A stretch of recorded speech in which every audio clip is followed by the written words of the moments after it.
Hindi tama yun. Tapos, pati siya tumatanggap.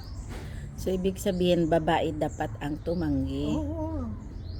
Babae, kung ikaw ayaw mo, mapipilitan ba ng lalaki? Yun lang. Eh gusto mo, ayan. Pati lalaki. Hindi niya inaamin sa atin. Hindi inaamin ni Inday. Pero ayaw mong maniwala. Di ba tinatanong ko nga siya, kaharap ka? Hmm. Sabi niya, hindi totoo yun.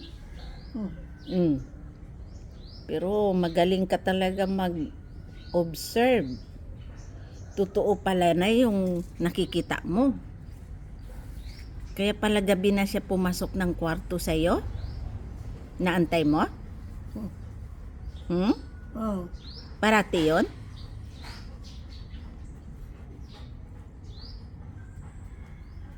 Yan nila alam na mali yan. Babae ang may diferensya yan. Kahit ano pang gawin ng lalaki kung ayaw ni babae, wala nga siya magagawa. Oh my God. Sinabi ko nga, hayaan mo na si Inday, balo naman.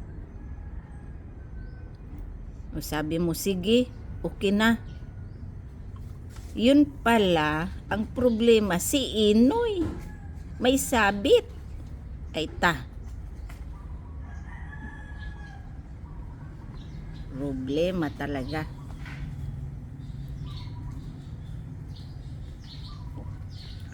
Paano yan? Di talaga pwede na. Anay? Pag na Kasi, dadamay lang, mali yung nang una. Mali ka sa Panginoon. oh my Hindi ka God. marunong mo. Nakakadamay pala yun. Dadamay ang babae. Ang babae may diferensya eh. Kahit anong panang gusto ng lalaki kung ayaw mo, hindi mo makakawa yun. Yun.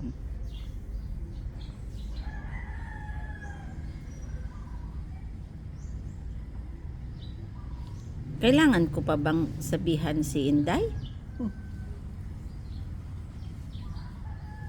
Hindi na.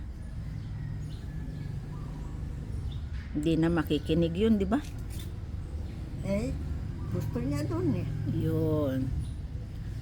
Baka maging masama ka pa. Ano pa? Hayaan na lang natin kung saan siya masaya. No? Oh, yun lang. Naku, si Inday pala ang salarin. Eh, itong ano,